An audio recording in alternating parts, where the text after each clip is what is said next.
Do you know what emotional incest is? When you mention the term incest, a lot of people shy away from the topic because the only thing that they can think of is a situation where there is a sexual manipulation done within a family system, where an individual ends up engaging sexually with a family member, or they become impregnated by a family member. But incest actually has been expanded many years ago to include what is known as emotional incest. In emotional incest, there is often an individual who's being manipulated, who is being talked to inappropriately, and who doesn't have the freedom to remain in their rightful place as an individual within a family. So in today's video, I'm going to talk a little bit about that. I'm going to also tell you what happens. I'm going to give you a listing of things that happens in a family where you may have been a victim of emotional incest. Let me introduce myself in case you're new to the channel before we jump in. My name is Tamara. I'm internationally and I'm board certified as a trauma therapist. I'm licensed in mental health. I specialize in treating children, teens, and families, as well as adults who are dealing with trauma right in my private practice. Let's go ahead and jump in. Anytime I talk about emotional incest, I just cringe because it's a situation where, there's always a family member, a parent. We're going to talk about, mainly parents in this video, who do not understand the parental boundary between child and parent. And they end up doing one of two things. They force the child to grow up faster than they should grow up, or they cause that child to become the surrogate partner, right? The husband, the wife who takes care of everything, who listens to their problems, right? Who gives them advice. And I guess I should say, they also push them to become what is known as the parentified child. The parentified child is basically a child who cares for their siblings as if those siblings were their children. And that's unfair, right? A lot of parents, have a good way of kind of hiding emotional incest under the label of babysitting, helping mom and dad out, being a role model to siblings, right? And unfortunately, because we live in a world that is imperfect, we live in a world who only has but so much leverage, the child goes unseen. And what happens is, because the child is going on in life unseen, they adapt to the situation of emotional incest, and they go along in life until they become an adult, and then they can turn around and look at the parents who did this to them and say, you were wrong. Emotional incest is something that I deal with a lot in my profession. While I'm in private practice, I don't see it a lot. But before I went into private practice, I had seen emotional incest in school districts that I had worked in, family therapy sessions that I had done within the community. So I've seen emotional incest in the field of psychology. It still shakes me at the core because it's a situation where our child protective services, our child advocacy organizations are not aware of the signs of emotional incest. And so again, that child grows up, being treated this way, like a surrogate husband or wife, or a parent, a mother or a father.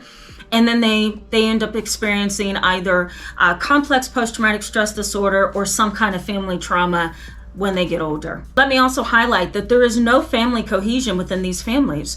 Individuals who are experiencing emotional incest often live in families where it's a broken family, right?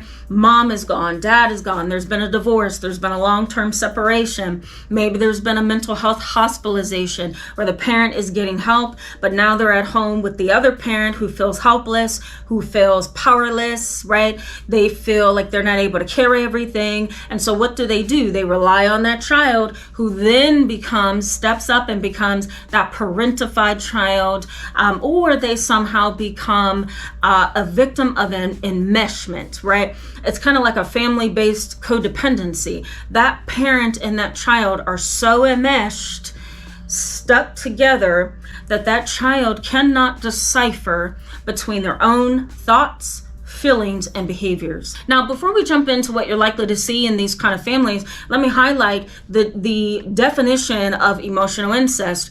Emotional incest is the unhealthy family dynamic of emotional reliance on a child, right? It's what we can call inappropriate emotional connection, right? So you are the romantic partner, you are the parent, right? You are the one who pays the bills. You get a job, you pay the bills. You cook dinner, I go to work, right? It's that inappropriate emotional connection with a child. Growing up in a house where there's an unhealthy family dynamic, where there's a reliance on the child for something, that's a problem. And sadly, where there's a sexual reliance on the child, we can then cross the lines over into sexual incest at that point. So what happens if you're the victim of emotional incest? Well, your healthy childhood development is interrupted because now you're being pushed to become an adult, you're being pushed to become a parent, you're being pushed to become a spouse.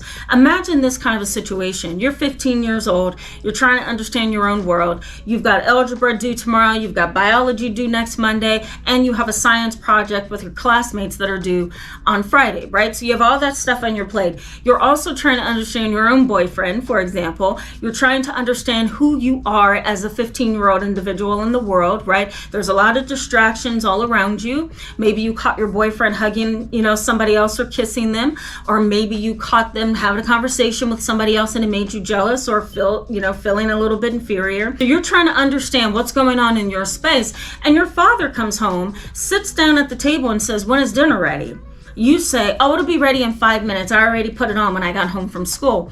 Dad sits there, opens up the newspaper, and starts talking to you about what his boss did to him. Then he starts talking to you about his coworker. And then from that, he enjoys the dinner. He says, "Thank you for dinner. I need you to clean the kitchen up." Right? So in that exchange with your father, not only were you the wife, because you listened to his complaints, you listened to him talk about his job, right? And you cooked dinner before he got home, but you probably also gave him your thoughts, your suggestions, and maybe some advice, right? It's not okay. The parent often relies on you for emotional comfort, in terrible situations of abuse and emotional incest, sometimes sexual stimulation. They also rely on you on navigating the financial world, navigating the bills of the home, navigating the savings, right?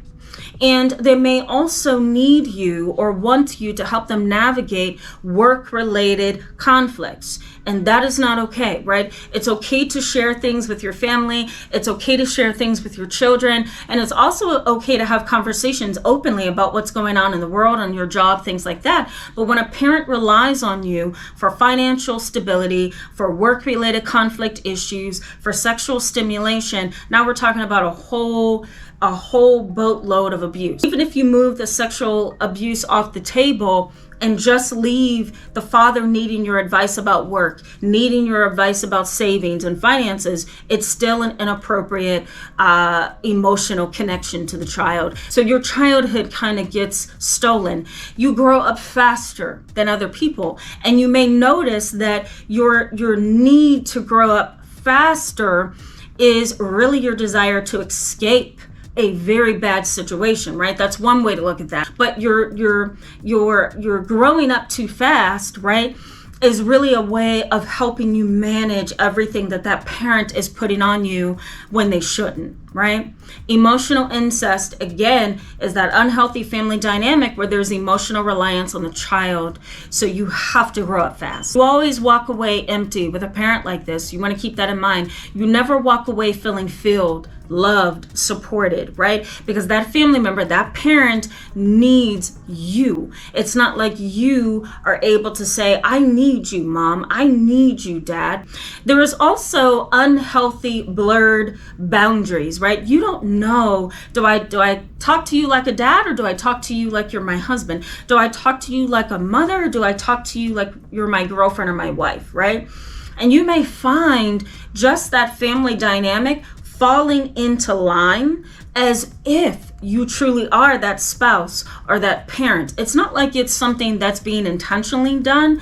It's something that's happening unintentionally, because that's just how life goes sometimes. Sometimes we fall into certain positions within our family and we end up acting out that role pretty well. So if you're in a situation where there's emotional incest, right, or what we call covert emotional incest, it is clear that you're the parentified child, that you are the surrogate wife or husband, right? If that's what's going on, and in order for your family situation to survive or for you to get through it, you are most likely going to fall into place as a wife, as a husband, as a father, as a mother. That's just how that ends up going. Somebody's got to fill those shoes, and it's probably going to be you. The other thing is you step in repeatedly to solve problems.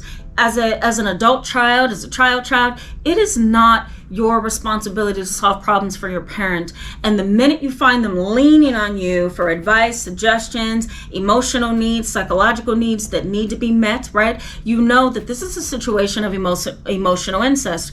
I walk away. You want to ask yourself, do I walk away from my parent feeling full and loved, or do I walk away feeling burdened and unheard? And if that's the case, then you're in a situation involving emotional incest. The parent is taking from you, you're not getting from the parent. You may also notice that there is no loyalty. There's no honesty. Your childhood also may feel stolen. You may feel like you didn't have any space to be a child, to be happy, because of this parent's emotional and psychological reliance on you. If you want to learn just a little bit more about this topic, check out this video right here. This is the thumbnail. I'll go ahead and link the video right up here. You also might want to check out this video right here as well, because I talk a lot about this topic here. And while you're at it, check this one out as well, because this one is going to talk a little bit more about this topic in depth. Thank you so much for being with me in today's video. Go ahead and hit that subscribe button. If you want to stick around in that bell button, you're already watching the video. You might as well hit that subscribe button so you can stick around with us. I will see you guys in the next video. Leave your comments below. All right, bye-bye.